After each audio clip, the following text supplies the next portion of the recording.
Good morning, Dog Nation. I'm Brandon Adams, and this is DawgNation Daily, daily podcast for Georgia Bulldogs fans, presented by Pella Window and Door of Georgia. We have a lot to talk about today. I also see on YouTube, John Freeman writes in to say, hey, I'm off work until January 5th. I know we have a lot of folks probably checking in right now in a little bit of a similar vibe. We have reached the end of that calendar year pre-Christmas where a lot of people have a little time to relax and enjoy themselves a little bit. In fact, maybe some people tuning in live today that don't normally get to watch the show live, if that's the case. I'm thinking about like teachers and coaches and really just people from all kinds of professions that just have more time off this time of year. I am really glad that you are choosing to spend it with us, and hopefully we'll make good use of that time here today. We have learned a lot since we last spoke. We now know Georgia's opponent for the college football playoff, and we saw the CFP round one games, and we weren't all that impressed necessarily with what we saw. But we'll talk about that and lead into why today is going to be a big day. We will hear before this day comes to a close from Georgia coach Kirby Smart, perhaps, hopefully, maybe anyway, some key updates on some of the big open issues related to Georgia ahead of its return to the Sugar Bowl here this year. Jon Stinchcomb joins us too. It is all on the way. DawgNation Daily, daily podcast for Georgia Bulldogs fans, presented by Pella Window and Door of Georgia. And it begins right now. Today's episode of DawgNation Daily is brought to you by Pella Window and Door of Georgia, viewed to be the best. Presented by DawgNation.com. This is DawgNation Daily, the daily podcast for Georgia Bulldogs fans.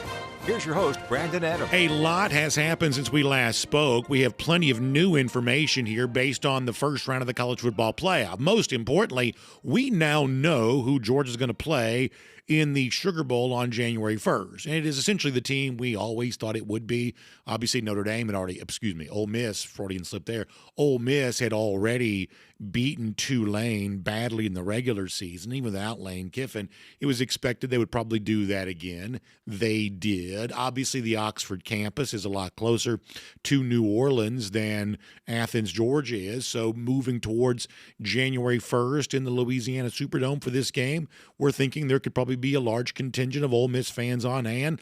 This is maybe the biggest moment in certainly Ole Miss history since I've been alive, most significant game this program's played in. You would expect there'll be a lot of excitement there on their side of this. And I think for Georgia, a lot of excitement here too, as we continue to believe that Georgia is very well set up for a run through the college football playoff, as we've been explaining lately, perhaps even more set up for this than it would have been a year ago for a bunch of reasons, which we've been trying to talk about. And the fact that we now know it's official and Georgia's put it on its social media. Everybody, you see the two logos side by side, the script Ole Miss, the big power G. Now that we know it's going to be SEC versus SEC, rare thing for the Sugar Bowl, it just gives us a different kind of conversation for all of this. We'll actually talk later on today, or I should say later on in a couple of minutes, about exactly, what that might mean starting today and future days for Georgia with its Sugar Bowl prep. But also, if you don't mind for a moment, I want to look back here, because if we talk about the moment when I think everything changed for Georgia fans this season, I do think it was Georgia's win in October against Ole Miss, where the mood around Georgia was just a little bit different. There was, and you may remember this, some skepticism on the part of even the most hardcore Georgia fans coming into the year. It had been an offseason of, well, maybe Georgia should have done this differently or do that differently. Are we sure about this? Sure about that? A lot of skepticism on the part of Georgia fans. And that skepticism seemed to have been warranted early in the year when Georgia barely escaped overtime, beating Tennessee, lost to Alabama. There were a lot of Georgia fans, and I won't pretend that I wasn't at least somewhat among this group. There were a lot of Georgia fans who would have just told you, man, I am just not quite so sure what kind of team Georgia has right now. Getting to a big deficit against Auburn was maybe more reason for concern on that. And there was just a lot of people who were wondering, wait, how good is Georgia? How good does Georgia have a chance to be? And then the game against Ole Miss took place, where Georgia also found itself facing a big deficit, but goes on this miraculous run in the game's final 15 minutes. In the fourth quarter, outscoring Ole Miss 17-0. Defense, which at the time was much maligned, had given up a million scores in a row to begin the game to Ole Miss. but they locked it down in the fourth quarter. Offense did what it had to do, and Georgia seemed to show something about itself in that win against Ole Miss. And it gave us, after the game, what I believe is the best single quote from Kirby Smart all year that I think we all, those of us who are Georgia fans, found a way to rally around at the time. Kirby, going back to October, we'll relive it here for a moment, saying, this is what makes my team special. This is what we proved against Ole Miss. And this was, I think, the moment a lot of Georgia fans said, okay, forget what has happened or what I thought during the offseason. Now I'm all in. Now I'm ready to go. It was this moment from Kirby Smart. Let's relive it. I just told the guys that's a culture win, because you don't win that game if you're not physically tough, mentally tough. We call it hard to kill. And the one thing we're hard to kill. Isn't that great? I mean, that's great. It's a reference to an old James Bond movie. I don't know if that's what Smart was thinking about, but either way, that's the phrase. Georgia proved that day. Culture win, we're hard to kill, and that's the moment that Georgia fans bought in. That's the moment that I think the mood around this season really changed, and it's all been building from that ever since then. I would say credibly adding to that additional layers, but boy, that was the foundational moment. When Georgia against Ole Miss showed that it was hard to kill, everything about the mood, the demeanor of Georgia fans was different from that point forward. And what's interesting is, looking back on this past weekend's first round of the college football playoff, the notion of Georgia being hard to kill came up again with some Georgia fans because they saw Oklahoma, which was up 17-0 against Alabama, and coughed up that lead before the half even came to a close, going on to lose the game at home after having beaten Alabama in the regular season and beaten them the previous year, could not hold on to a 17-point lead at home. A lot of Georgia fans were upset that Oklahoma had the temerity to walk around acting as if they were hard to kill. In fact, if you're watching on video, I'll show you this on the screen here for a moment. They have these Oklahoma hard to kill t-shirts. The hip-hop artist 50 Cent came out, performed their fourth quarter song. He was wearing the hard to kill shirt. Oklahoma's putting that out on social media. A lot of Georgia fans are like, hold on, y'all are not hard to kill. We're hard to kill. We proved that against Ole Miss. Y'all coughed up a 17-0 lead. Who are you to say you're hard to kill when we're the team that's hard to kill? This was kind of a funny thing that was happening on social media a little bit on Friday while we were watching this game. But in light of the moment against Ole Miss, and in light of what Oklahoma did Friday night against Alabama, can I give you a different way to think about all of this? Because I was watching the Alabama-Ole Miss game. The Alabama-Oklahoma game. This is what I was really thinking. That it is really cool that Georgia against Ole Miss had its hard-to-kill moment when it was down and maybe about to be counted out. Converts the fourth down via the Josh McCray run, goes on to take the lead, build on the lead, and not give Ole Miss another chance there in that spot. While it was really good to be hard to kill, I do think the Alabama-Oklahoma game reminds us that Georgia being hard to kill wasn't the best thing about it this year. And that moment against Ole Miss probably was not the single best moment of the season. Let me tell you just very quickly here what watching Alabama and Oklahoma made me think about. That Georgia was also up against Alabama. Georgia went into the half in the SEC championship with a 2-touchdown lead. I remember thinking at the time, and I said some of this on social media, but on the inside, I was feeling it a lot more emphatically than I probably stated it via the social media channel. I remember thinking, here's Georgia up 14-0. Similar leads to what it's had in the past. SEC championship in 2018, he was up 28-14. That's a 14-point margin. National championship game in 2017 against that same Alabama opponent, it was up 13-0. Similar margin. I'll tell you what I was thinking, and I said it to a certain degree, but on the inside, I was thinking a lot more than I was saying it.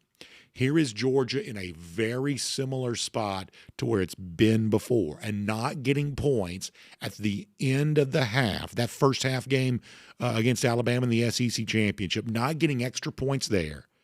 Georgia has kept Alabama in the game, and we have seen how this has gone before. This game is probably tight before it's over with. That's what I was thinking. But then the third quarter happened. Georgia got threes and out defensively. First possession, second possession. You got the Ja'Cory Thomas sack. That set up an offensive possession that ultimately resulted in an Nate Frazier touchdown. And now Georgia's up 21-0. And that was a lead you're not coming back from. So here's my point on all of this. Because we now know that Georgia's playing Ole Miss, it brings back to mind the great hard-to-kill comment from Kirby Smart when Georgia beat Ole Miss. But the best thing about Georgia is not that it was hard to kill.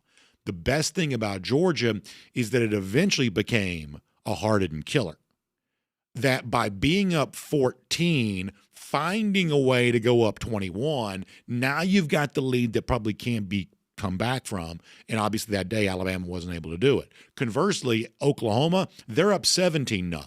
But there's, in my mind anyway, a big difference between being up 17 and being up 21. That if Georgia had kicked a field goal or not gotten the points, you allow Alabama to hang around. And honestly, even with a new coach, and it's no longer Nick Saban, there is still some championship DNA left over in that program. I don't think you can deny that. I think they proved that to a certain extent against Oklahoma. But when you have a chance to throw the knockout punch and you go up 21-0, Georgia in the SEC championship was able to avoid what obviously had, Oklahoma had happened to it in the first round of the college football playoff. And that's a big difference. So let me sum this up this way. 2 games from this weekend get me thinking back to what happened for Georgia against Ole Miss. The fact that Georgia's about to play Ole Miss, first of all. And the fact that after that game, Kirby Smart gave you the great quote that everybody remembers. Oh, we are hard to kill. That's what the culture of this program is. You could literally print the T-shirts. Oklahoma copied Georgia by doing so. But ultimately, what makes Georgia great is not that it's hard to kill. What makes Georgia great is it also has the instinct to be a killer in its own right. And against Alabama, unlike Oklahoma from Friday night, Georgia had the lead, it extended the lead, and up 21-0, Alabama tapped out. That's what Georgia was able to do. So if you're looking for why Georgia maybe this year can win a national championship, something it did not do in the college football playoff a year ago, don't look to the Ole Miss game as much as look to the Alabama game. It's not so much being hard to kill as it is just being hard and being a killer. Because against Alabama, that's what Georgia was. So as great as that game was against Ole Miss, eventually Georgia added an additional layer to itself because of that. It went from being tough to also inflicting toughness on its opponents.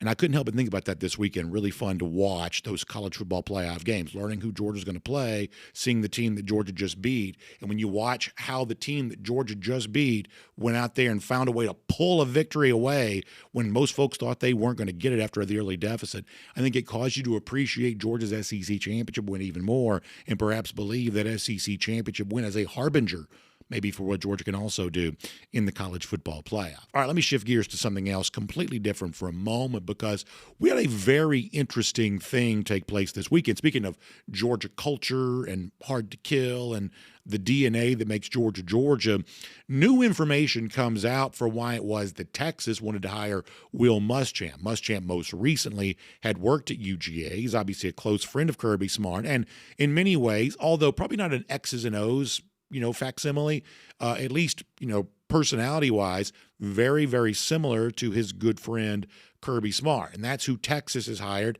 as its defensive coordinator. Obviously, Muschamp had a stint there in Austin many years ago. But Texas wanted to bring Will Muschamp back to Austin. Steve Sarkisian wanted to work with him. And in speaking this weekend about why that was, it is interesting to know that Sarkisian really makes no bones about the fact, does not in any way try to sidestep away from that what Georgia has had, that Muschamp has been a part of, Texas wants more of that in the DNA of its program right now. This is very candid. It's very honest. I think it's interesting insight into why Sarkisian wanted to hire this former Georgia staffer to come out there, admittedly saying, yeah, we want to be a little bit more like Georgia.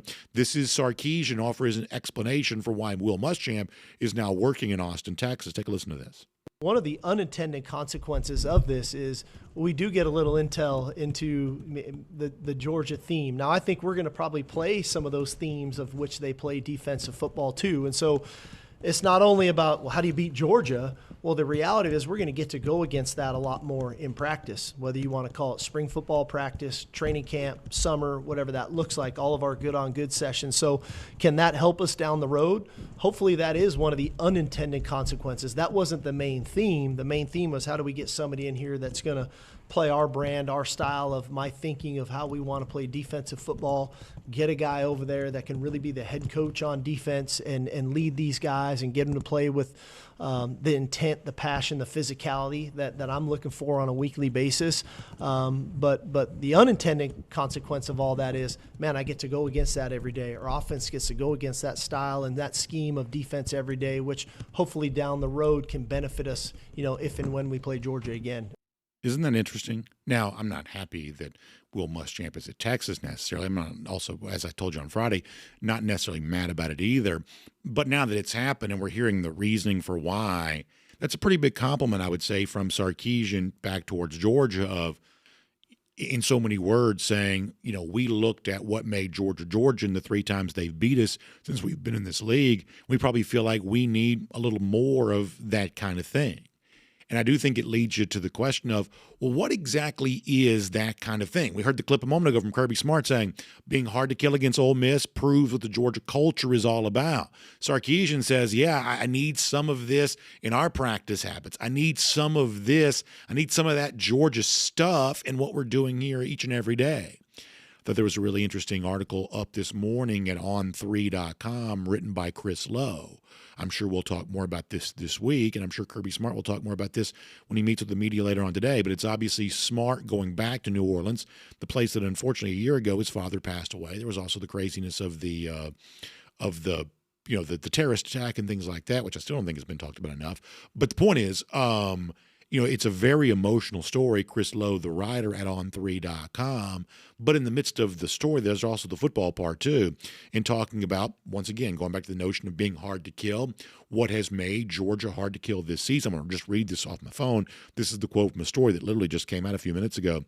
Smart says about his team, he says, they haven't blinked, and so much of that comes from the way they've prepared. This team loves to practice, loves to compete. They want those situations where the game is hanging in the balance. That's what Kirby Smart says about his team here right now. And that's a reason why Steve Sarkisian would say, yeah, boy, I want to practice like Georgia does. And I want my offense to go up against a Georgia-style defense. And I want that level of intensity. This is Sarkisian admitting that his program hasn't had enough of that Georgia has had more than them. And he now says, we're going to try to hire away a guy who knows a little bit how to instill that and hope we can get some of that too. We'll see if it works. But I will tell you, the other thing for me this brings back to mind is when we have seen Georgia play Texas in this trilogy of games they've had in Austin, in Atlanta, in Athens, to me, as a Georgia guy, and frankly as a heritage SEC guy, I have felt like there was something at stake in these games. And it's almost like people don't really want to voice it out loud what it was when Georgia played Texas. There's clearly a Texas belief that they're just bigger, that they're bigger state, bigger alumni base, bigger checking accounts, and we don't dispute any of that. Austin, by SEC standards, is a pretty big city. Texas, as a university, is really, really big. Financially, we know the wherewithal that Texas brings to the table. We don't deny in any shape or form that Texas is a macro program. And the money that it's able to spend and also willing to spend makes it a really formidable challenger. We expect Georgia to be in the national championship hunt for many years to come, and we assume that Texas is going to be standing in Georgia's way for many years to come, in part because of just the financial prowess they have. Mineral rights-based boosters and things like that, other businesses too. Texas just got a lot of rich folks, and those rich folks want to see their team win, and that makes Texas dangerous. We don't dispute that. And Texas, I think, thought it was going to come in and take over the SEC because of many of those things, and thought they may be able to push Georgia aside because, by comparison, Georgia sometimes seems just a little bit smaller. But what we tried to say at the time is, you may have money, and you may have more money than we do, but we believe that Georgia has something that money can't buy. And we think in a head-to-head matchup, that can be the difference. And 3 times so far it has been. And that felt real to me when we watched that. The game in Austin. Remember how fired up Kirby Smart was after the game? The SEC championship 2 Decembers ago. Do you remember how much we all celebrated as that confetti fell down that day? That felt as significant to me as any of the championship wins that Georgia's gotten, because in part of who it beat and how it was that it beat it. And to also do the same thing in Athens, no Georgia fan this past November wanted Texas to come into our state in Athens and beat Georgia in that particular spot. With the high-dollar quarterback and all the hype and all the sizzle and all of that stuff, no Georgia fan wanted that. And Georgia was able to prevent it because it is the tougher team. It has what money can buy. And Texas fans would have not wanted to admit that after any of these games. But now their coach is admitting how much that's true, because he says, hey, we need a little more Georgia in us, so much so we're going to go get a Georgian and bring him over here and see if he can teach us how to practice more like Georgia, how to play defense more like Georgia, how to be as tough as Georgia is. I think it's a huge admission. And I think it acknowledges that there's been more going on when Georgia and Texas have played each other than just two football teams fighting over a championship. It's really two ways of life, striving to prove which one is, I think, the more a legitimate way to build a football team. And obviously, after 3 wins for Kirby Smart, it seems like his way is just better. But his way is also not easy to copy. So just because Texas says they want to be more like Georgia, frankly, that's easy to say and in real life hard to implement. I do think that Will Muschamp is certainly capable of doing that. I think Texas hiring him is probably a pretty good decision. But it's the reason why they say they want to that I find it to be so interesting. And that requisite toughness that Texas recognizes in Georgia is the same kind of thing that Georgia takes with it back to the Sugar Bowl on January 1st. That's a big reason why a lot of us around here think these dogs may be ready for the college football playoff. My name's Brandon Adams, and this is DawgNation Daily, daily podcast for Georgia Bulldogs fans, presented today by Pella Window and Door of Georgia. We're glad you're with us, no matter how you get to us. Video, 10 a.m., radio, Athens Sports Radio 960 Rev, podcast, wherever you find them. Just really happy to have you here. And I mentioned this to our video audience before the show began. A lot of you, especially on the video side, you know, maybe you're busy during the normal time of year. You listen on demand on your way home from work. Maybe right now you're not working, right? You got a little Christmas time off. You're getting ready to enjoy all of that. If that's your case, man, maybe a second or third cup of coffee already this morning. Well, listen, we're just glad that you're tuning in to be a part of it with us. I love to think about a lot of folks getting some well-earned downtime, relaxing. Maybe got your pajamas on. You got DawgNation Daily on. You may watch a Christmas movie later on. You're wrapping some gifts, or I don't know what it is you got going on. Whatever it is, I mean, I'm thankful to have you share it with us. I've obviously enjoyed some great Christmas time with my family this weekend. Just really good, really good. The way in which the big moments of the college football season blend with the best moments of the year from a family standpoint, I just think it's awesome. I hope you're enjoying it as much as I am. And I tell you, one of the things that can make you enjoy all those moments at home a little bit more, that's the right upgrades to your home. You know, you want to be a great homeowner, means taking great care of your home, and at times understanding when it's time to upgrade quality. It's time to embrace a premium, opportunity for your home. That's just one of the great things you can do, and we're thinking about that around here. One of the things we're thinking about is Pella Window and Door of Georgia.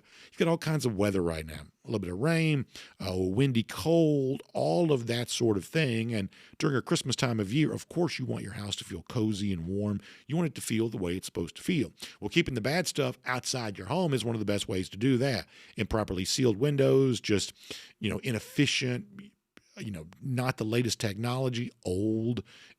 It's just time to get rid of those windows, and it's time to step up and get the kind of windows that Pella Window is famous for. And I'm telling you right now, if you want to do the best thing for your home in the new year, I think this may be it.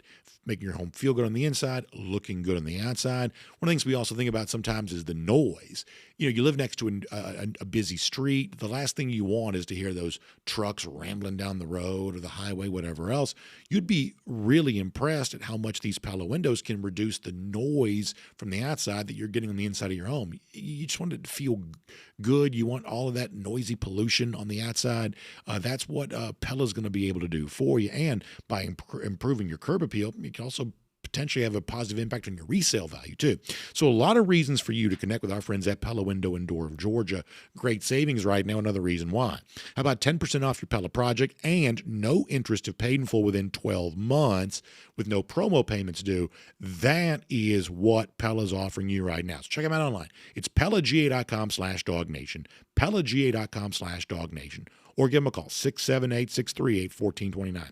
That's 678-638-1429. This is a great time to schedule an in-home consultation. They will literally come to you free of charge and explain to you what makes the Pella product better and why these are the new windows you need in your home. They'll do that for you, and it's going to be a great conversation. They're not pressuring you into anything. They just simply want to educate you on why so many folks have trusted the Pella windows when it's been time for them to upgrade their own windows. You can be the next to do so. PellaGA.com/DawgNation, or give them a call, 678-638-1429. Pella Window and Door of Georgia is going beyond. All right, we got Jon Stinchcomb coming up in a moment. Fun conversation with him. Can't wait to get into all of the issues for Georgia as it prepares now for Ole Miss and the Sugar Bowl. Of course, John knows New Orleans very well. We'll talk about plenty of that here coming up.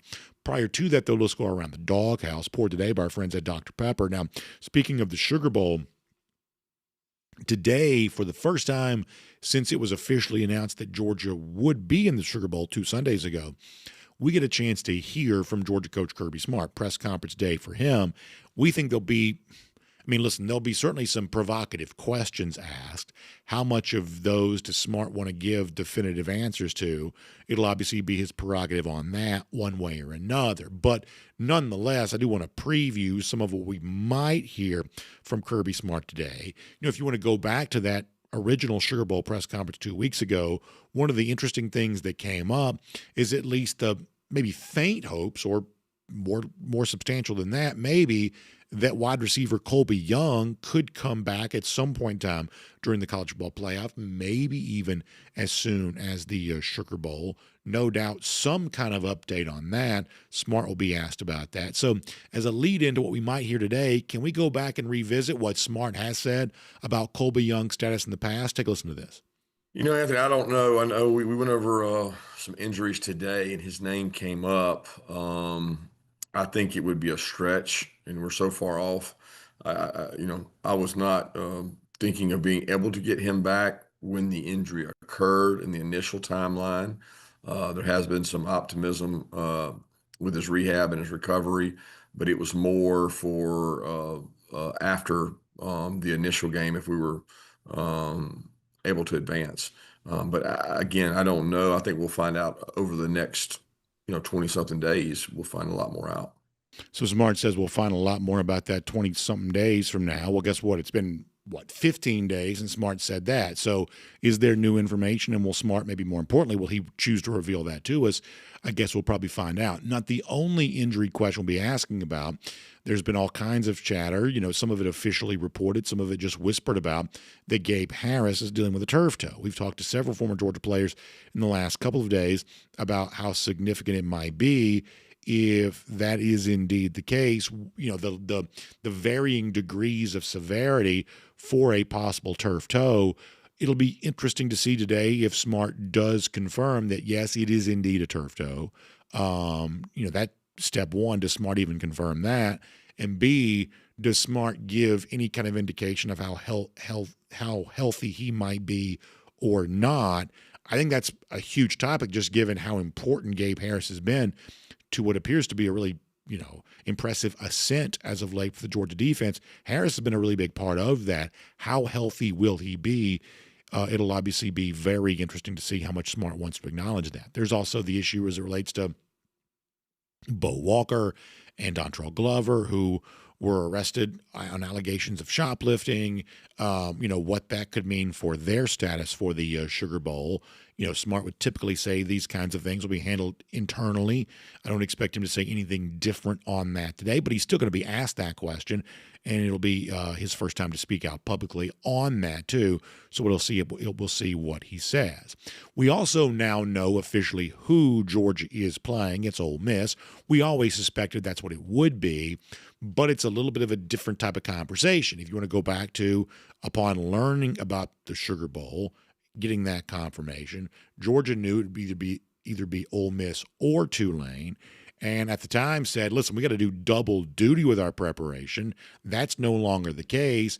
But in terms of getting ready, at least half the staff anyway, already getting ready for Ole Miss, we do know some of that has been going on. Here's a reminder again from Kirby Smart 2 weeks ago. We took an approach last year that we're going to prepare for both teams, and in our advanced scout, we'll do the same thing. We'll treat those teams as equals. We'll have coaches assigned to them. Coordinators will look at both, but we'll split our staff in half, look hard at both teams, dive into their seasons. We'll do a lot of research into ourselves and study other teams in the country that were maybe top in their areas. Red area, third down, 2 minutes, everything. And just try to, steal the inches and try to get better ourselves. That's the way we'll approach that. As far as the practice schedule and how we go about it, not sure on that yet. We're going to work hard on ourselves, but the coaches will work on the opponent. But I don't know how much opponent work we'll do ourselves until we know who it is. So now they do, and Smart can speak more, I guess, forcefully about exactly what they're preparing for as it relates to Ole Miss. I'm thinking back to other interim coaching staffs, and this is not an interim anymore. Pete Golding has been officially hired, but it's different than the coaching staff prior. Kirby going to that game against Florida downplayed the notion there'd be a lot of surprises, that somehow, different play caller and offense was going to be able to create a different look. Smart seems to think, if I'm reading him the right way, that you can always simplify an offense, but you can't necessarily complicate an offense on a short-term basis. If you're really trying to throw something at Georgia they haven't seen, that's going to be a little bit difficult to do. I'm guessing Lane Kiffin's absence from this game does make an impact, but I don't know that Kirby Smart necessarily wants to talk too much about that out loud. I guess part of me also wonders, maybe there's some back channel conversation leading into this game between Ole Miss and Kiffin anyway, that while Kiffin may be at odds with the institution that didn't let him coach the game, he's still friends with a lot of these coaches, and his future LSU staff is working at Ole Miss.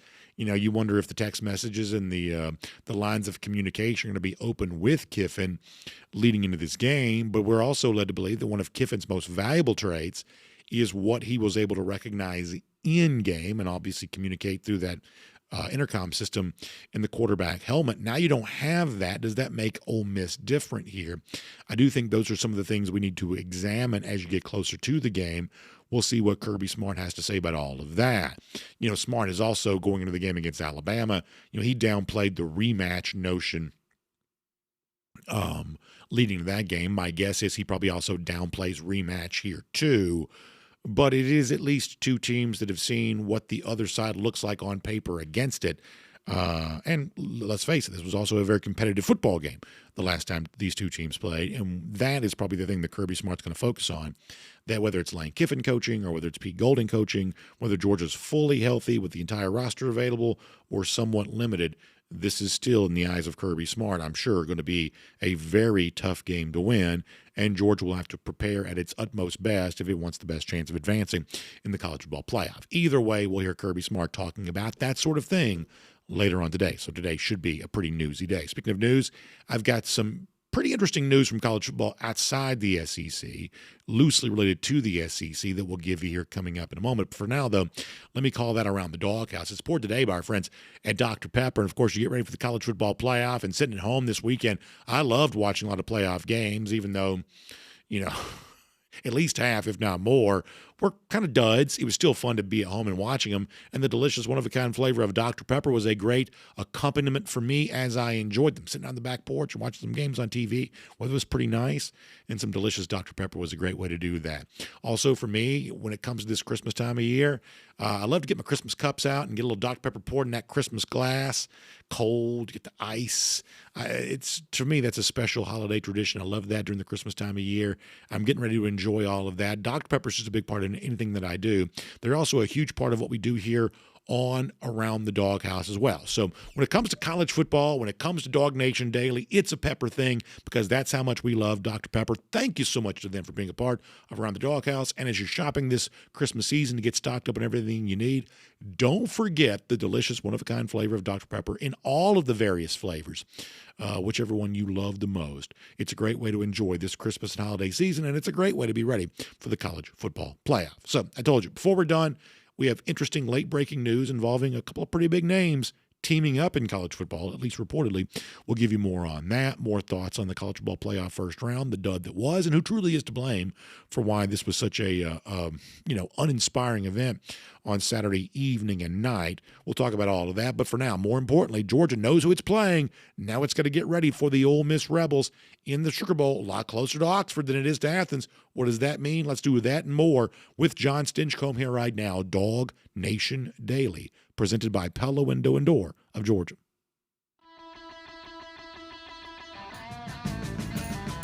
From Athens and across the SEC or wherever the recruiting trail may lead, here's a DawgNation.com insider. Let's say hello to Jon Stinchcomb. Glad to have him. Obviously, New Orleans, a town he knows well, set to host now Georgia Ole Miss. That is official. I'll start simple, and then we'll work our way to a more complicated area of questioning later on. How much does it change things for the Georgia players now that they know, yes, we are playing Ole Miss? They probably always assume this. Georgia staff's probably been quietly behind the scenes thinking Rebels anyway. But now all the graphics, got the two helmets side by side. All of that is for everybody to see. Georgia hard at work on the practice field here right now. Does knowing your opponent change anything for the Georgia players?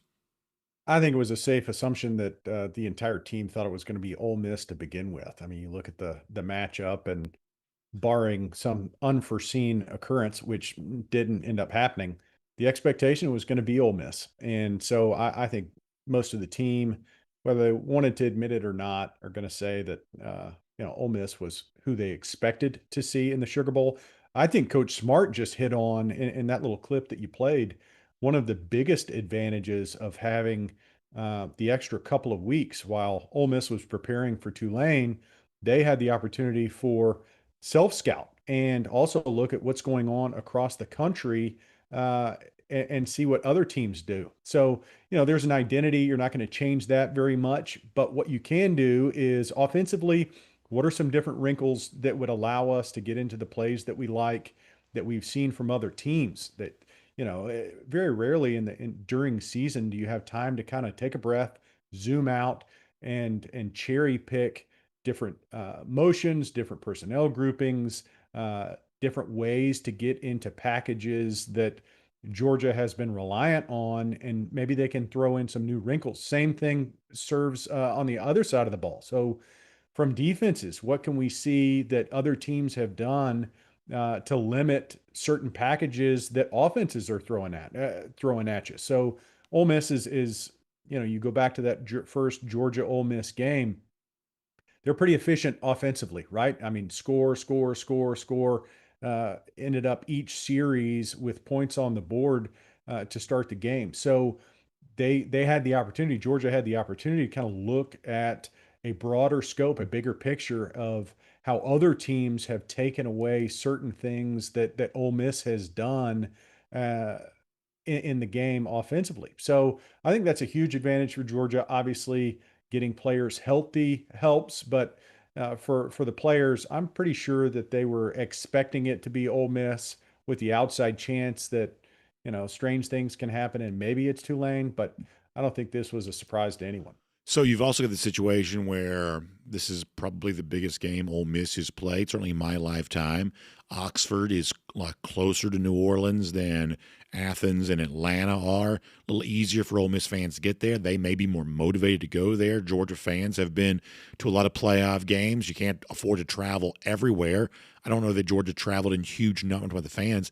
I don't know they traveled in huge numbers to this game a year ago. There may be slightly more enthusiasm about this team right now. Maybe we'll see what that looks like in terms of the fans who are there. And by the way, I'm not critical of that. It's expensive to go to these games. And, for some Georgia fans, they have to say, well, I'm going to go to this one, not that one. I'm not saying Georgia fans are not supporting their team. I'm saying the logistics of the college football playoff catches up to the teams who go there a lot.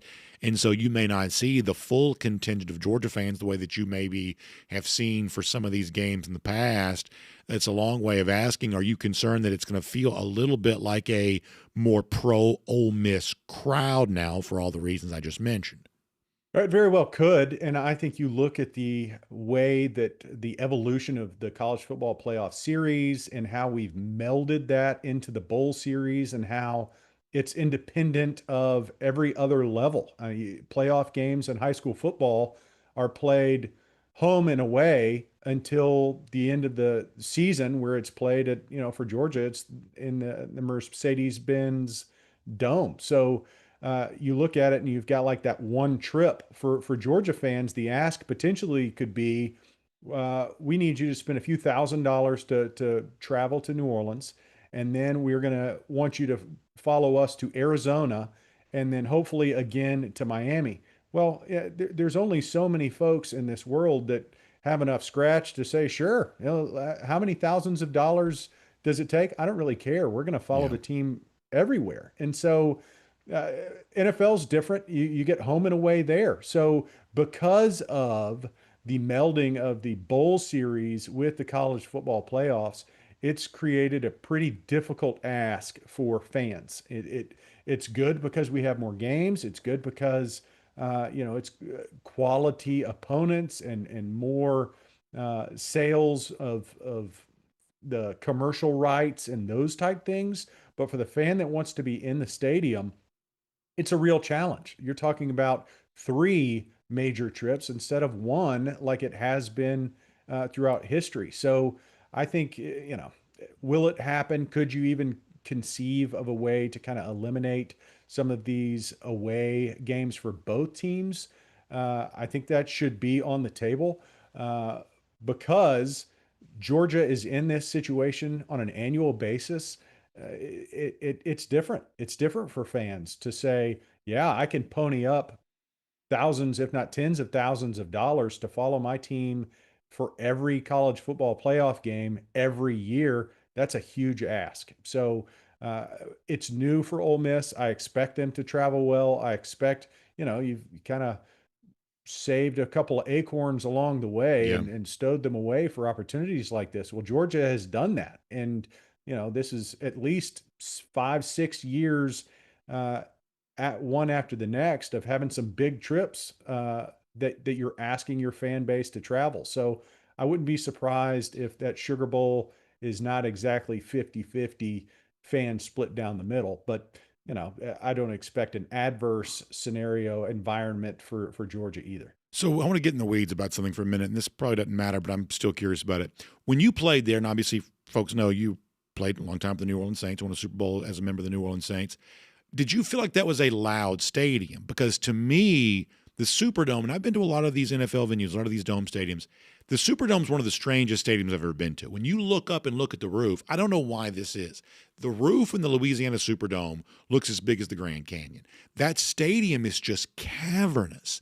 And if you look at, like, say, the 30-yard line where, those fans should be, like, right on the sideline, there's I don't know if you call it, like a concave shape to it where fan-wise, you're actually a little bit removed from the field. And I'm just telling you, I have paid attention to this. It is a strange, older, obviously, dome stadium compared to most of the newer ones. And so one of the reasons why, if there are more Ole Miss fans than Georgia fans, why I'm not that worried about it is, to me, the shape of the stadium keeps you back off the field a little bit more. It's one of those things that I've noticed, having been to a lot of domes, especially compared to the newer ones now. To me, the Louisiana Superdome is an odd building where it just seems like a zip code unto itself. It is a gigantic building that, to me, pulls the fans back off the field a little bit. Did you notice that when you played there?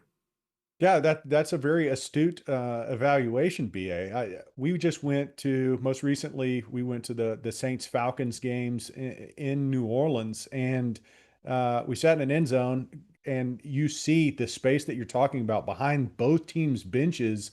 It's much more like a circle, if you will, rather than jammed right behind those benches. And so there is that space that allows for the noise of the crowd to kind of get eaten up both ways, both vertically and horizontally. So I've played in some very loud stadiums, and out in Seattle, outdoor stadium, you're like, how can this be loud? And man, whatever it is, it traps the noise on the field.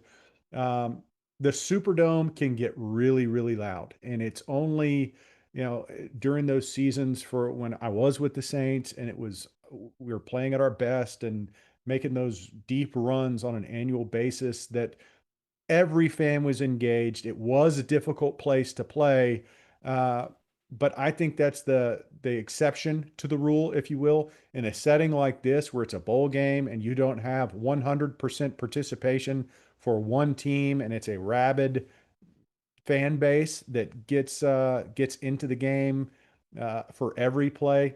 I think that won't be as much of a factor. So it's a cool venue. I love it. It's near and dear to my heart. But for a game like this, I don't expect that environment to impact either team in an adverse way. I think Georgia will be just fine. They played in louder places, louder, more hostile environments than what they'll see on New Year's Day, and it'll be fun for them. It's familiar for most of the staff, and at least a large percentage of the team that was here last year. So, there's always that comfort of familiarity. But I don't expect it to get way out of whack where, the Ole Miss crowd affects the game as if it were a home game in a rough environment. Georgia will be just fine there. No, I think that's exactly right. Let me also say this, which is there's going to be a lot of debate of Ole Miss got to play this week. Georgia has to worry about being rusty, or, Georgia's got to go.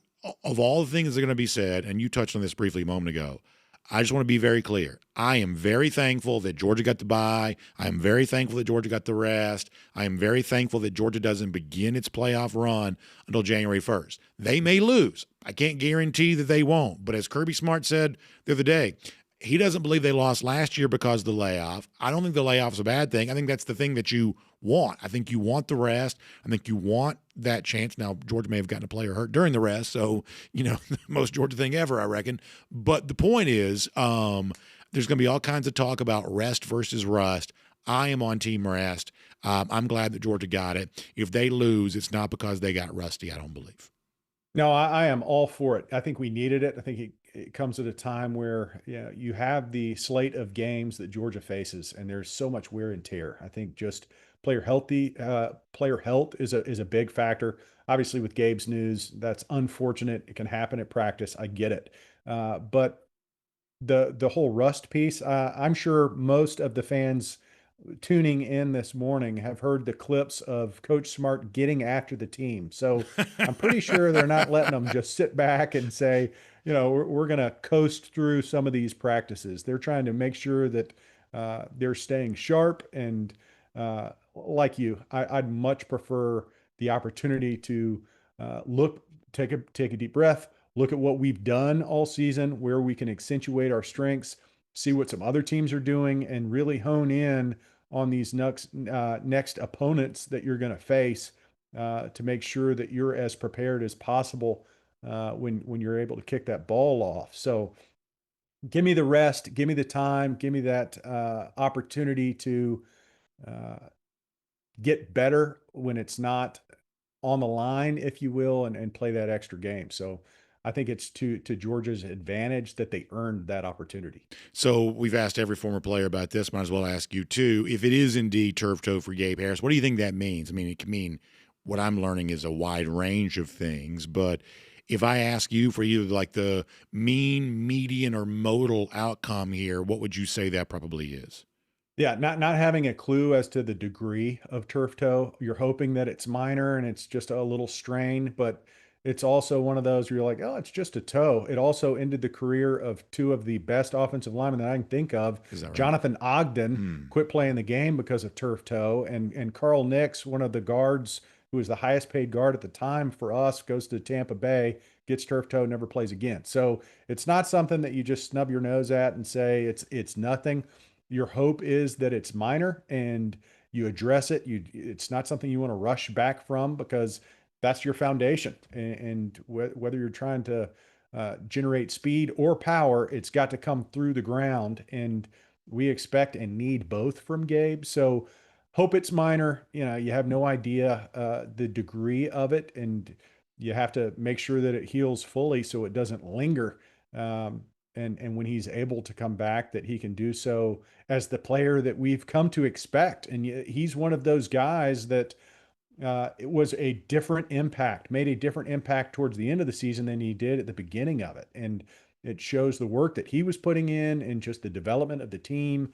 I hope that he is able to contribute in a very meaningful way. It would certainly help that defense if he's healthy, but that's what you want. You want a healthy Gabe Harris and not one that's hampered by a lingering injury that could be more significant than you want it to be if you don't address it on the front end.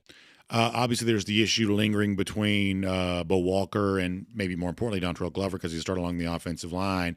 Trying to follow the details of that situation, it seems like the Georgia players could have maybe showed some more personal responsibility in the midst of all of that. I've certainly had my frustrations when it comes to, big box retailers and forced use of a self-checkout, but it sounds like the players could have probably handled that a little bit differently. And yet at the same time, I don't know that means that they need to be suspended for a college football playoff because of it. People get in trouble for, alleged shoplifting all the time. I don't necessarily want them to get fired from their job because of it. But, like I said before, I think the players could have made some different decisions, probably handled that a little bit differently, a little bit more carefully is really what I mean to say about all of that. But I don't know that you're supposed to be suspended for a playoff game for that either. I don't know that you and I have talked about the Walker and Glover thing. Any thought on that? We'll hear from Kirby Smart on this today, at least in some form or fashion. What did you make of that situation and the potential impact on the Sugar Bowl for those guys?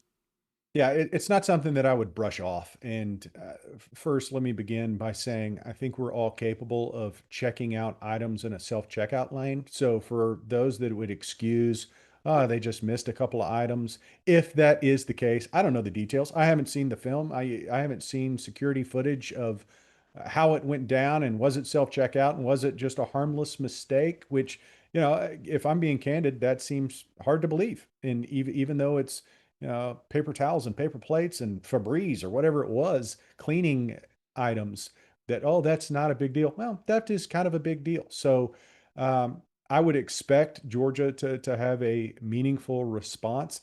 Does that mean they need to be suspended? Absolutely not. I think there's a number of ways that you can address issues and teach and learn. And I think that's most important as a dad, as an employer of others. When there is missteps and mistakes that were made, and theft is a mistake, you want a response that corrects the behavior, that you're like, no, we're not about this. You're better than that. And that's my hope for Dontrell and Bo, is that they learn from it, they grow from it, they make amends, and understand that whatever punishment is to change behavior, so that those kind of mistakes, whether it was willingly or intentional or not, that they don't fall into that same trap again. And, that's the hope of the whole judicial system. It's certainly the hope that Georgia has possessed as they've approached each individual occurrence of whether it's breaking the law in whatever way, shape, or form that it has been in the past. I would expect the same approach. Doesn't have to automatically mean suspension from a game. That's not automatically off the table either, but a response that will try to change behavior so that those kinds of things don't happen again is the expectation. I look forward to hearing more about what actually happened, how it played out, and what steps were taken to help those young men make sure that they don't fall into that trap again. At the risk of keeping you too long, let me squeeze in one more thing before I let you go, which is the other big storyline on the other side is going to be the fact that Lane Kiffin is not there, and we saw them play on Saturday without Lane Kiffin. I do believe his absence means something. Now, I don't know how easily you can quantify what it is, but if Lane Kiffin is the offensive savant that we're told that he is, and I think he probably is, then not having those instantaneous judgment calls on the sideline during a game, there is a loss from that. Now, you still got Charlie Weiss Jr., who's been around, and you still got Trinidad Chambliss, who's had a very good year. I'm not saying the Ole Miss offense just collapses because of no Lane Kiffin, but it's certainly not easier to coach without him than it would be to coach with him. What do you think Kiffin not being there means for this game?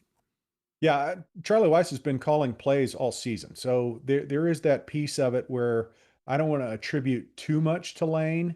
I think a lot of it has to do with preparation. And you look at how you put together a game plan and what you want to attack and mentality and approach. And he certainly has a loud voice in that conversation. I'm sure he does when you're talking about the communications that go through a headset between plays and series and what you like and what you're looking for. And he's a sharp offensive mind. I think everyone can agree to that. But recognizing that as a head coach, that's not your sole role. Part of it is delivering, creating, crafting an identity of your team.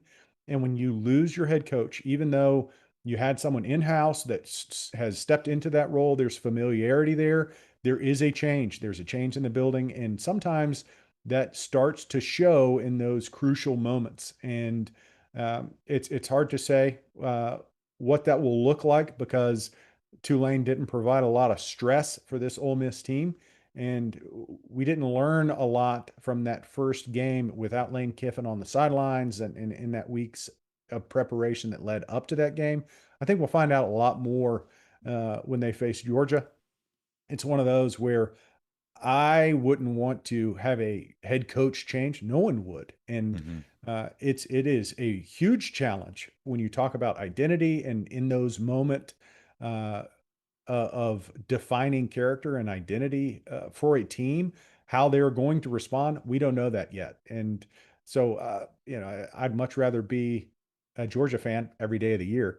But in a game like this, to face it without your, the bell cow, the one who has been at the front of this charge the entire time, that has built the program to where it is, it can't be underappreciated, the impact that can have on a team and in an important game like this. John, Merry Christmas to you and your family. Hope it's a great time. I noticed you are now beardless. I'm assuming that you got shaved for the Christmas card. Is that what that was? Oh, you got a couple of family functions where, it might be best you get a little haircut and trimmed up and look your best, which is hard to do for me, BA, but well, great time of year. No, you look great as always. Always great for Christmas. So you look great as always. Well, Merry Christmas and go Dogs, and we'll look forward to talking to you very soon. Appreciate it. Merry Christmas. Go Dogs. Let's take a look around the rest of the league. This is SEC Through. Yeah, fun stuff with Jon Stinchcomb in a lot of ways to break down this Georgia Ole Miss game, especially now that we know that's what it's going to be, and we'll do plenty of that in the days to come. We'll also get ready for an SEC Through coming up in a moment. But prior to that, let me give a shout out to our friends at Georgia Spa Company. And you know what? Listen, they always say it's better to give than receive, and I think it probably is. The joy of giving during the Christmas season, we can't discount that. But every now and then, there is something to be said for giving yourself something, as Cousin Eddie would have said, real nice, for just you. How about giving yourself, much like Clark Griswold got a swimming pool in his backyard, Christmas vacation, maybe it's time for you to visit our friends at Georgia Spa Company and get a hot tub for your backyard, or one of the individual lap pools, or a sauna, or something like that. A great way to do that right now with our friends at Georgia Spa Company. And when you work with the Georgia Spa Company, you're going to be working with a company that works with some of the very best brands in the entire industry. I'm talking about Hot Spring Spas, Caldera Spas, Endless Pools, Tylo Saunas, so much more. It's reliable, high-quality products, and our friends at Georgia Spa Company know how to give you the best service on all of that. That is what they're all about. That's what they do. They've served more than 35,000 customers in the history of their company, and they've got thousands upon thousands, in fact, more than 4,500 five-star reviews. So if it's time for you to take your outdoor space to the next level and really kind of turn your home into your own personal resort, well, that's what Georgia Spa Company can help you with. So find them online. It's georgiaSpaCompany.com for more details. Georgia Spa Company, Georgia spelled out, georgiaspacompany.com for more on that today. All right, let's run SEC through here right now. Let's talk about the first round of the college football playoff. So I gave you a thought on Alabama, Oklahoma a moment ago. Honestly, I think that Alabama shows you a lot. Coming back from behind, getting this win, and at the risk of coming across as immodest, something we never want to do, we essentially called this. We felt like that Alabama was going to be a dangerous team on that half of the bracket. You'll remember we said that we think the national championship game is going to be Georgia-Alabama round 3.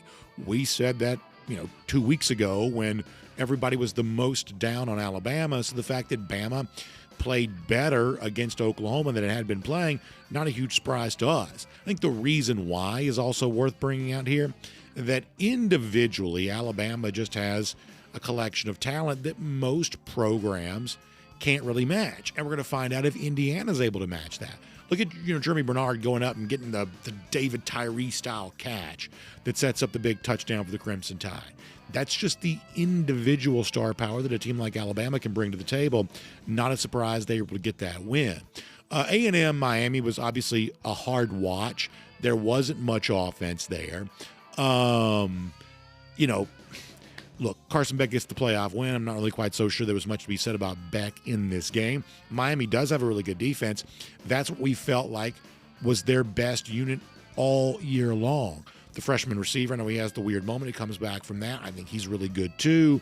I don't know I give Miami much of a chance against Ohio State, but for the ACC, this was at least some way to salvage what has been otherwise a very embarrassing year going into College Station, getting this win. And boy, for Texas A&M, we said this coming into the year. I think that A&M fans are like the least happy in all the SEC. They just don't have much to hold on to. This is another year of that, where they're 10-0 and on top of the world. Then they, lose the game to Texas, lose their game now to Miami, and all of a sudden, what do they have to show for a season in which they had a better winning streak and a higher ranking than they've almost ever had? When it's all said and done, they have very little to show for it. This is a program with almost no distinguished history whatsoever. I'm talking about dating back to like the early 20th century. This was a year to change that, but given the schedule they played, they really didn't get a lot of big regular season wins. They want the rivalry win against Texas. They didn't get that. Would have maybe liked to play in the SEC championship. Didn't get that. Would have at least said, okay, we'll advance the college football playoff. Even if we don't win it, we'll at least advance some. We'll get a win in front of our home crowd here. Didn't get that either. And it's a season with a pretty record that I think ends with a lot of disappointment for Aggies fans who've had nothing but that disappointment. Now, speaking of the ACC, I think it's important to remember when you look at the two games that took place Saturday afternoon and Saturday night, two duds involving group of 5 teams. Who's to blame for this? How do we fix this? People will talk about the selection committee choosing the wrong teams, the system that even makes a space for 1, if not 2, group of 5 teams. A lot of blame seemingly going around here, and I get all of that. But if you really want to point the finger of blame into the correct place, I don't think you need to look any further than the ACC. The reason why the first round of this playoff was such a dud is because of the ACC. The ACC, with its convoluted system and its just mediocre collection of programs, they could not produce a worthy enough ACC champion to be in consideration for the college football playoff. And so therefore, if you don't have an ACC team that you can put into this tournament as a conference champion, then you've got to go to the James Madison route because you got to put 12 teams in the field. So why was the first round of the playoff such a dud in the eyes of so many people? It's really the ACC's fault. And it's the institutions in the ACC that I think take the blame for this. You've got North Carolina, for instance. This is supposed to be a respectable program. It's a big state university. They've got a great basketball heritage, academic prestige, more fans you probably realize. But they fail for the scam of Bill Belichick. Certainly, I don't think any SEC team would have fallen for this of, Bill Belichick in his 70s with a girlfriend like 50 years his junior. This is a coach who's going to be serious about our program. SEC teams wouldn't have fallen for that scam. North Carolina did. It's just the sort of thing the ACC does. You think about a Florida State. Here they are thinking of themselves like the flagship program in that conference, and yet They're too broke to fire their coach. They can't recruit guys out of high school. They're just playing at sort of a welterweight level.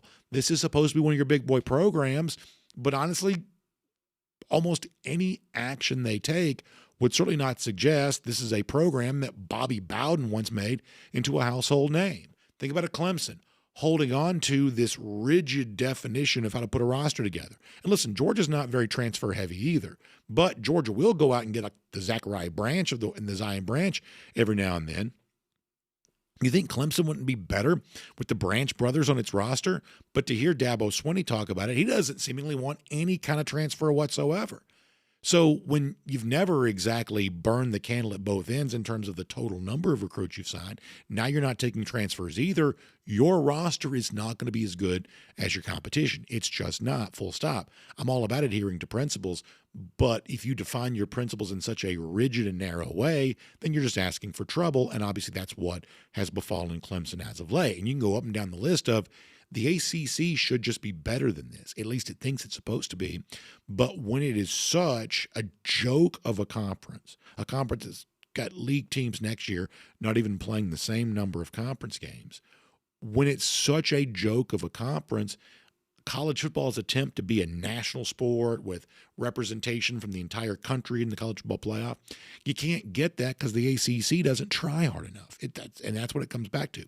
They're just not trying hard enough, and it is as simple as that. That's why the playoff is such a dud. Now, people say, well, you gotta kick, the group of five out of the playoff. You can do that. No one includes, and we've talked about this before, no one includes the group of five because they think it's a good idea. They just don't. They just think it's a necessary step to keep from blowing up all of college athletics as we've known it. The NCAA does not run the college football playoff, but the member institutions of the NCAA are still united around the idea of a playoff. But if you break it, you buy it. If you blow up that system, you better be ready to replace it with a new system. And I'm not quite so sure the folks in charge are. And so that's what it comes down to, is that there is a certain necessity of, well, if we want the votes, if we want to keep the peace, there's going to be some pathway for the group of five, even if they don't deserve it, and they definitely don't deserve it. There's got to be some lip service paid to where to give the little guy a shot. No one thinks it's a good idea. They just think that's something they have to do.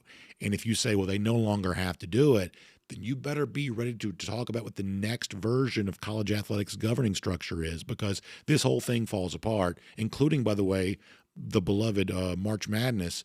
If you start, basically kicking these smaller schools out, that's one of those things you have to have an answer for eventually. By the way, speaking of North Carolina, late breaking news coming out just as we're coming on the air. So Bobby Petrino, who was the offensive coordinator at Arkansas, some thought after being interim head coach, he might have a shot to get the head coaching job.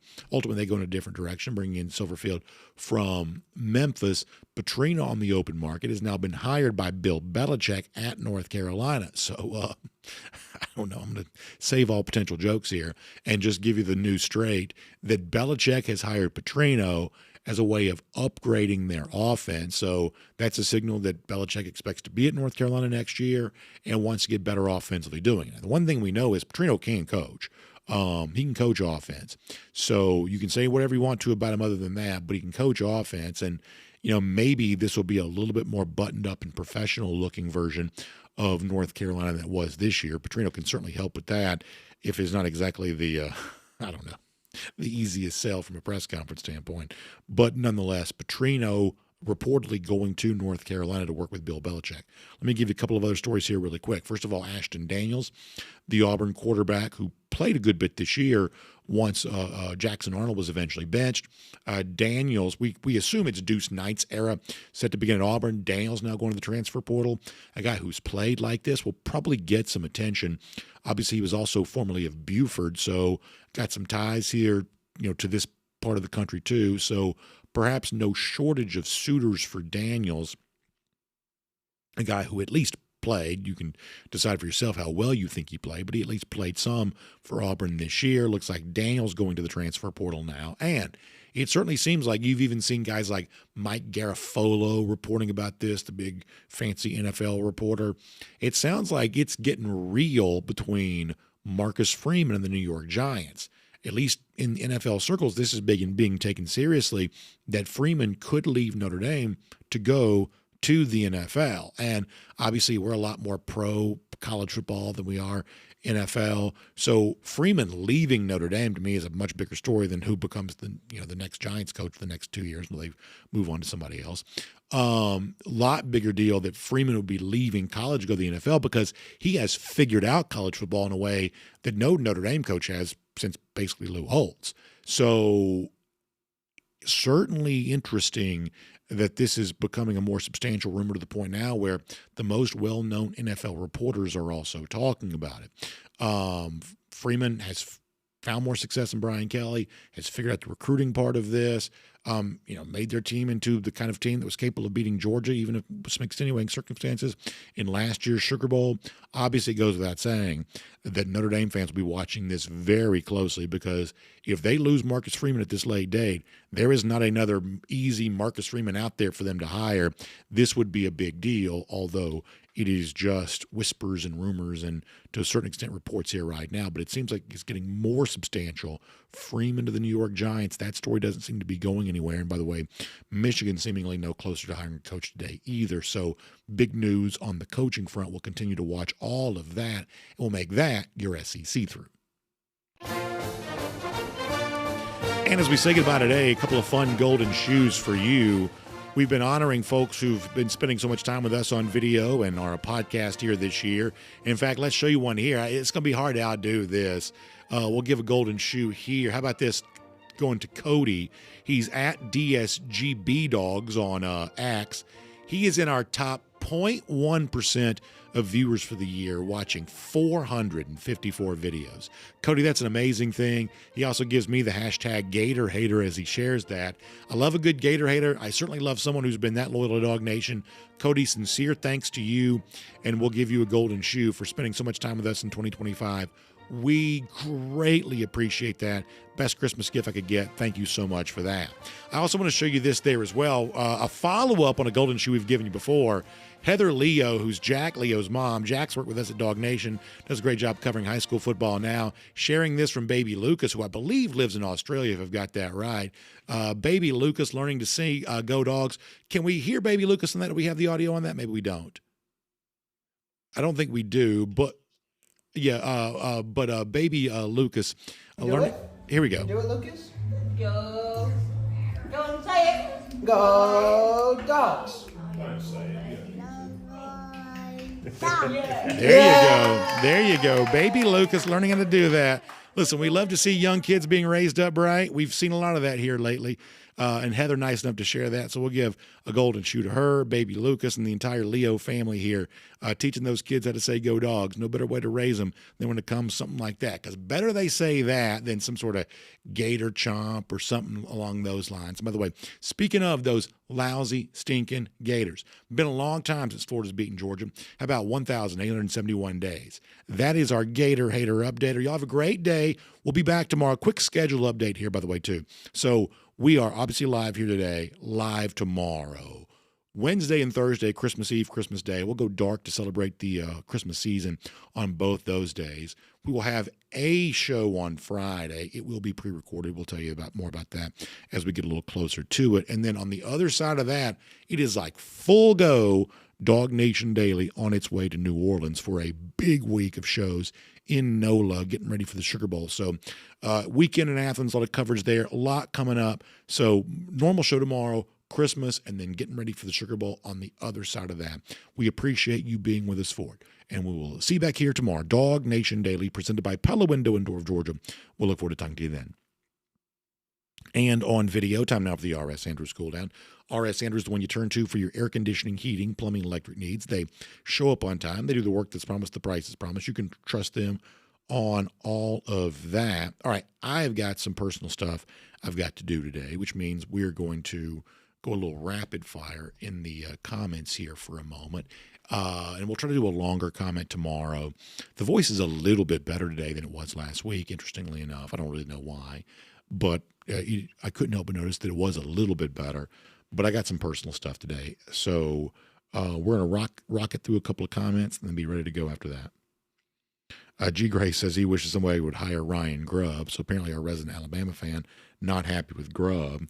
It does seem like the Alabama offense has turned out this year not to be quite as potent as I thought it would be. Let's see what else.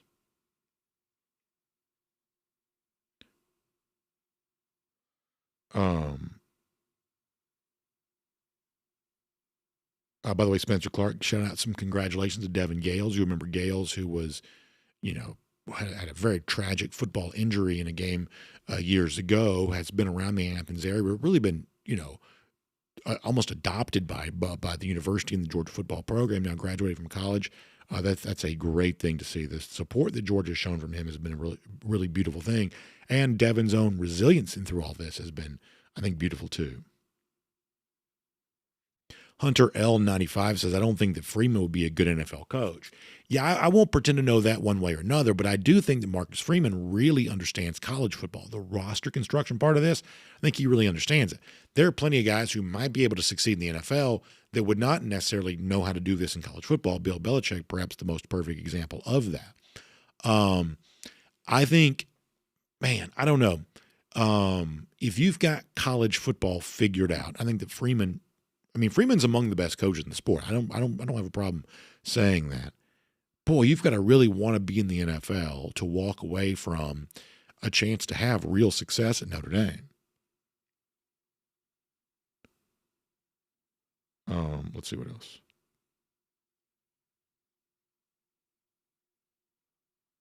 Randy also says the Dogs have 3 rookie starting offensive guards in the NFL. Can you name them? Is it obviously Jared Wilson starting, right? Tate Ratledge is starting, and our guy from West Forsyth, who's with the Cincinnati Bengals. What is wrong with me? All 3. Yeah, Dylan Fairchild. Thank you very much. I'm telling you right now, every now and then the mind just goes dark. But Fairchild, Wilson, and Ratledge are all starting, right? I think they're right. DT, by the way, and we had a lot to do today. We'll eventually revisit the story of the kid and the not singing Rocky Top. Some really funny stuff. Kirby had some great stuff on that. All of that is really fun. We'll eventually have we did obviously some of this in the show last week. Did not have time to get in today because there's just too much going on. But we'll eventually get back to that eventually. Lord, they're revisiting the Bobby Petrino scandal over here on DawgNation.com. Let me steer clear of that. And DT says that Jamari Salyer has been starting to tackle again for the San Diego Chargers. I should say the LA Chargers, which is great for him too. That's great. Bill Camacho, thanks for the kind words. I appreciate that. Noticing the voice. Yeah, the voice had been terrible, had weirdly gotten better, and then last week took a turn for the worse. The 2 times that I've come in here when it's been better, I have worked less the previous weekend, and maybe you do trace it back to that. I don't know.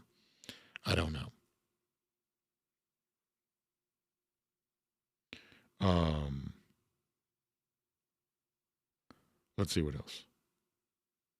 Oh boy, Dennis Wilson's feeling good in here. Miami finally won something. He's feeling good.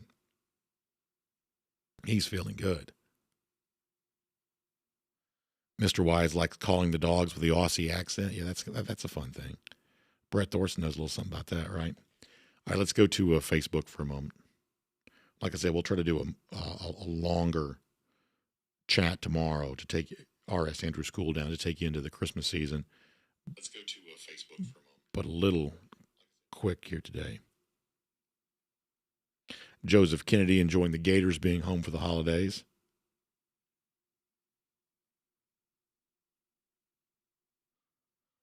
Matt Rugavina, very funny.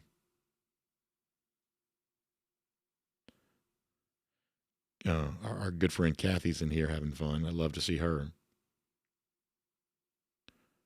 Joseph Kennedy says, I hope that Bowens and Frazier will be healthy to run all over, as he calls them, Old Moose or Ole Miss, if you want to say that. Yeah, I think the situation at running back is kind of interesting because I think that there is something else going on there beyond injury. I really do. I think that Georgia is I think making some practice evaluations of who it really trusts here. And I think that some of what Georgia sees based on a preponderance of evidence is maybe a little bit different than the snapshot we see in games sometimes. So I think that, just to be honest with you, I think there was a reason that Josh McCray played as much as he did in the SEC championship and against Georgia Tech. And I don't think that was all injury related. I really don't. I won't pretend to necessarily know, fully. Obviously, the information that I get is going to usually be second or third hand from people who know somebody who knows somebody who knows somebody. But I do think some of what we're seeing at the running back spot right now is a coach's decision. I do. Let's see what else.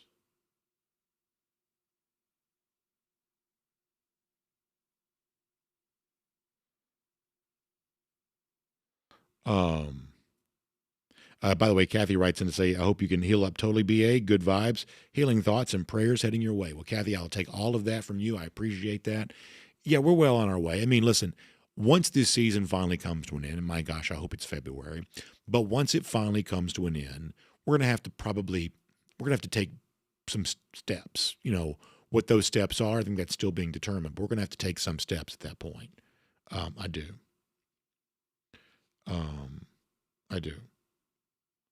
Joseph Kennedy says that McCray's a battering ram. He is. To my eyes, he's also seemingly in better shape, than he maybe was at the beginning of the year. Just has a look to him. He just seems a little bit more fit. I know he had some conditioning issues because of some illness when he first got here.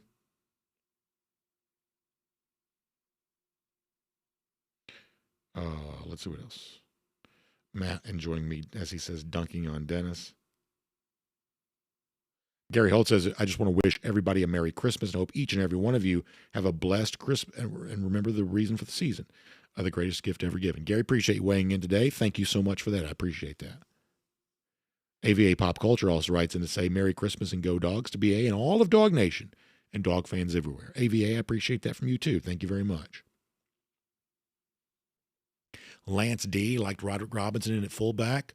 That's fun. There's that was awesome, wrinkle to get him the touchdown reception against Alabama. That was Tech. That's Tech. Wait, no, that's Alabama. Golly, these games run together. That was Alabama. Yeah, that was really fun. Speaking of that, there's some chatter that Ethan Barbour maybe get a little healthier. It's amazing how quick some of these injuries are. It's amazing, really.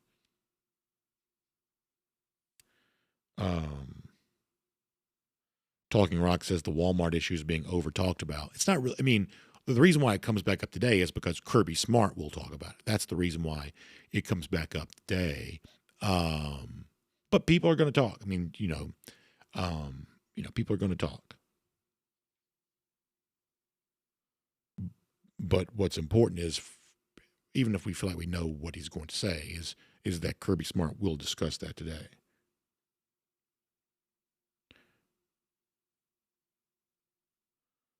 Let's see what else. Isha Murphy says, where's the best place to submit photos to the show?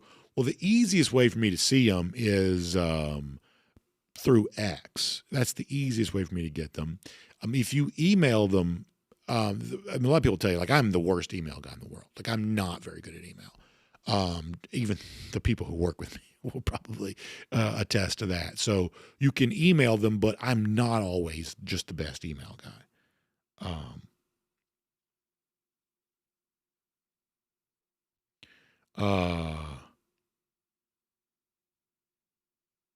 By the way, Foster Moss says, hope I get some much-needed rest and family time for Christmas. We need you in peak form next week. Well, we'll be in peak form, and we are going to get a little rest, too. We had a good weekend with the family. That was great. Boy, just really, really nice. But, yeah, we're going to have some good family time coming up for sure.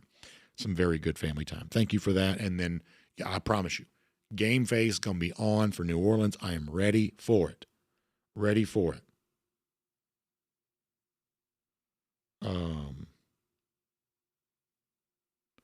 All right, let us see. Army Dog Charlie, good to see him in here today. Always love to see him.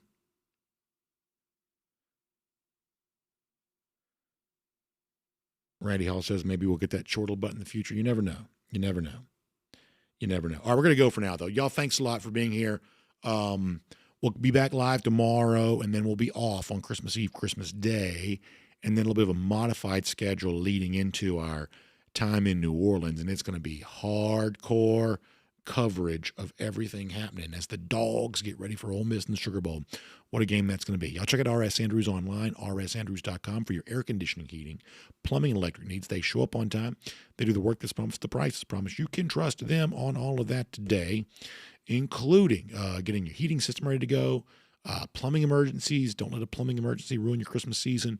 RS Andrews, if you need to replace your water heater or get your pipe strain, all kinds of plumbing stuff, they can do it all for you. So find them online, rsandrews.com. Have a great day. Hope you're all enjoying your Christmas season. Make it a special memory for you and yours. We'll see you back here tomorrow, especially for those of you who get a chance to watch live right now when you don't normally get to. We're always here if you get a chance to join us, so we're glad to have you doing it. Back tomorrow, DawgNation Daily, presented by Pella Window and Door of Georgia. We'll look forward to talking to you then.